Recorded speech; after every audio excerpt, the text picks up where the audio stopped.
May malaking pagbabagong magaganap sa Express Entry. Ayon po sa IRCC, ito ay para i-modernize ang federal high-skilled classes. Aba, balak daw po nilang alisin na yung tatlong mga major na mga programs ng Express Entry at palta na lang ito ng isa.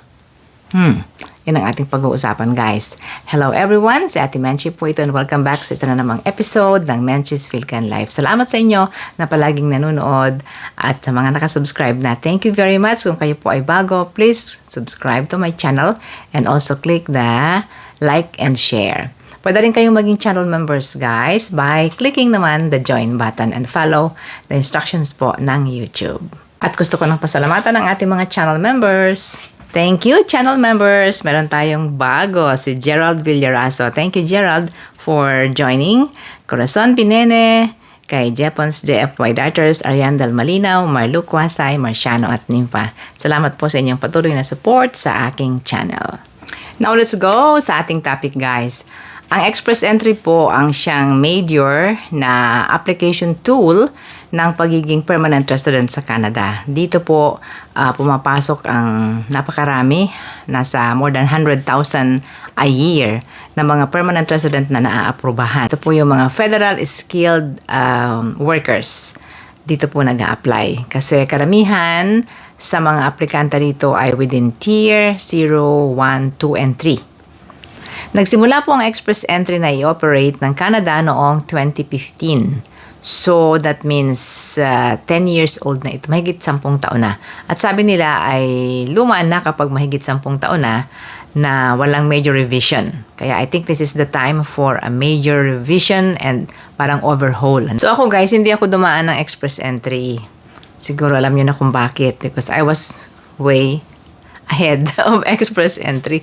Mas nauna pa. So, 2015 lang kasi ito.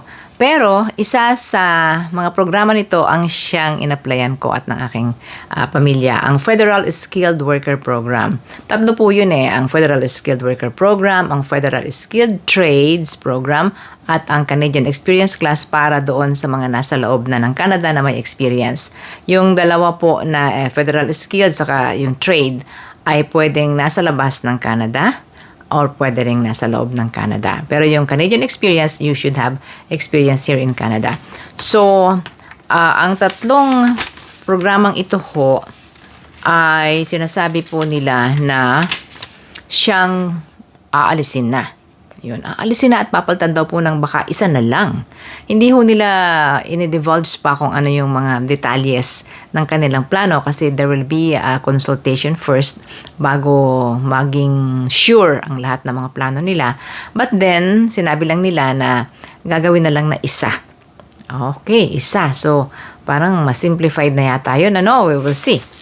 For this year, guys, ang target ng Express Entry ay 109,000 na maaaprobahan na application na papasok sa Canada as permanent resident at makakasama sa labor market o sa ekonomiya ng Canada. Yung magpa-participate sa ekonomiya ng Canada. Kasi sabi ko nga sa inyo, ito ang major po na pinagkukunan ng maraming bilang ng federal skilled workers. So, sa proposed plan ay mukhang i-overhaul nila ang Express Entry. Aalisin ang tatlong mga major programs, Federal Skilled, at saka ang Trades, at saka ang Canadian Experience Class. Kapalit nito, lalagyan nila ng isa. Isa na lang, sabi ho, isa na lang, na more streamlined program. More streamlined ang word na sinabi nila doon. Ano ho? Sa madaling sabi, ito raw po ay mas madaling i-navigate. Madali ninyong applyan, madali ninyong magamit, madali ninyong maintindihan, nating lahat. Kasi it's easier to navigate for applicants, for employers, and iba pa. Pasisimplihin po ito. Ayun. Kasi nga naman, guys, medyo mahirap-hirap intindihin po yung Express Entry. Masyado pong maraming sanga-sanga na kung ano-ano. Ayan. Yung mga scoring na lang na yun, parang mahirap maintindihan. Hindi ho ba? Okay, guys, ating tingnan ang nasusulat. Ayon po sa Canada.ca, ang pamagat nito ay IRCC's Forward Regulatory Plan, Regulations Amending the Immigration and Refugee Protection Regulations to modernize the federal high-skilled classes. Federal Skilled Worker Class, Canadian Experience Class, and Federal Skilled Trades Class. So, ang sabi po ay i-amend muna nila ang Immigration and Refugee Protection Regulation.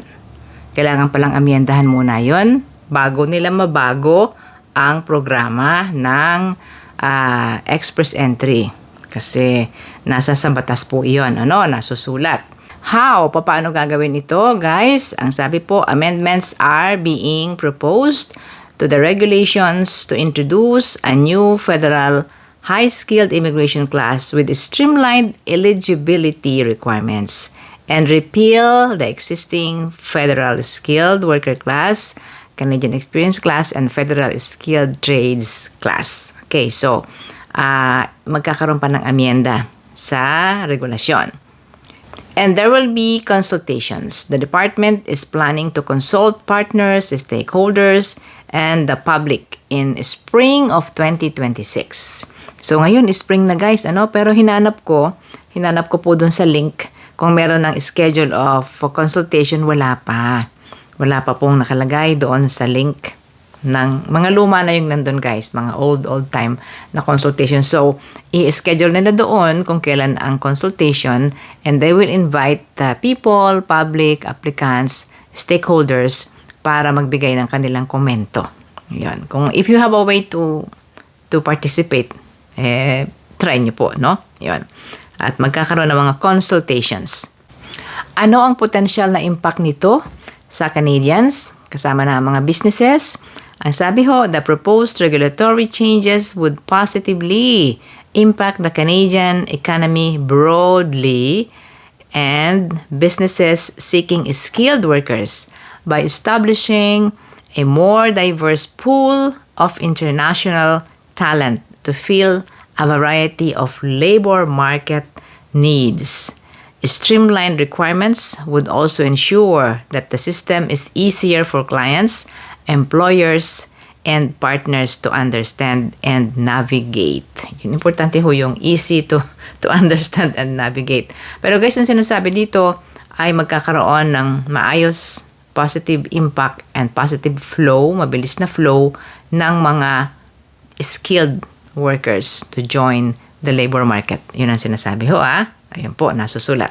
Wala nang gaanong detalles po na ini-share ang IRCC sa kanilang maiksing pinalabas na news release na yan.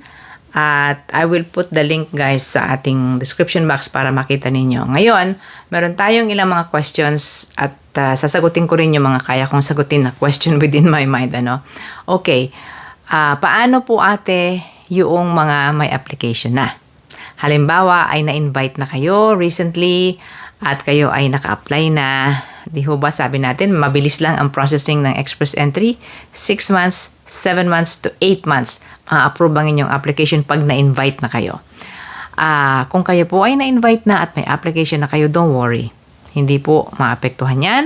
The processing will go on. Palaging ganun po ang Immigration Canada. Subok na natin yan. Pagka may petsang ganito, talagang susundin nila na everyone na naka-apply na sa petsang ganito, tuloy lang.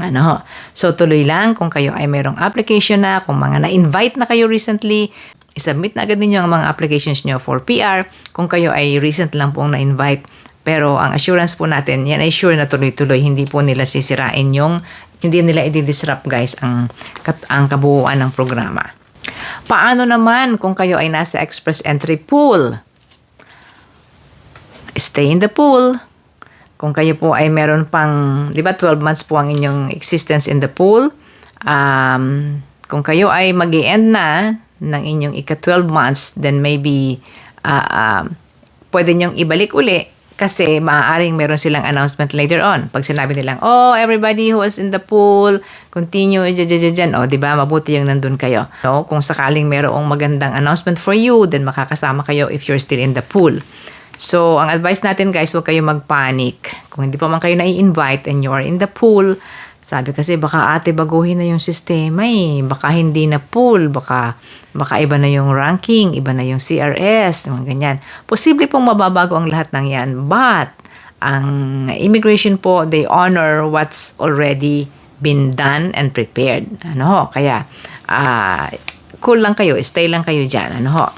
Another question. Siguro tanong din ninyo ito. Ate Menchi, papaano naman yung express entry category? Kasi last week lang, tinatalakay ko ito dito na ang express entry category ay isang paraan ng pagiging permanent resident at in-encourage ko pa nga kayo na mag-join sa express entry pool.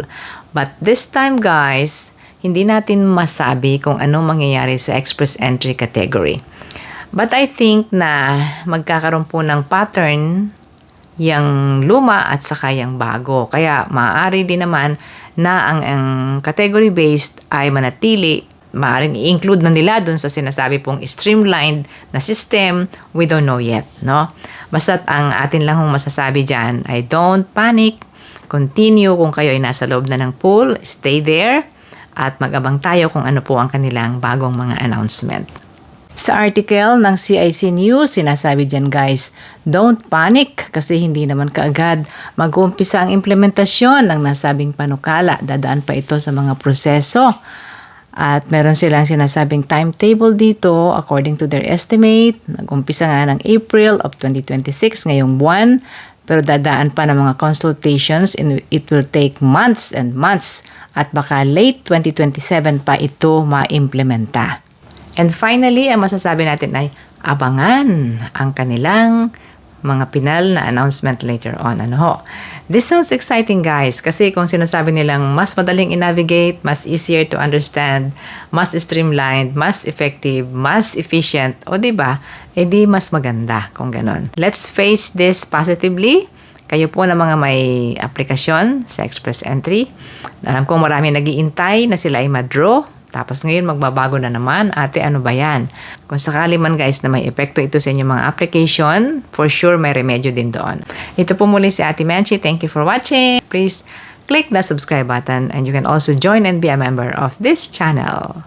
Thank you, channel members. Meron tayong bago, si Gerald Villarazo. Thank you, Gerald, for joining. Corazon Pinene, kay Jepons JFY Darters, Ariane Del Malinaw, Marlu Kwasay, Marciano at Nympha. Salamat po sa inyong patuloy na support sa aking channel. Until next time guys, Ate Menchi po. Bye everybody. Good luck to everyone.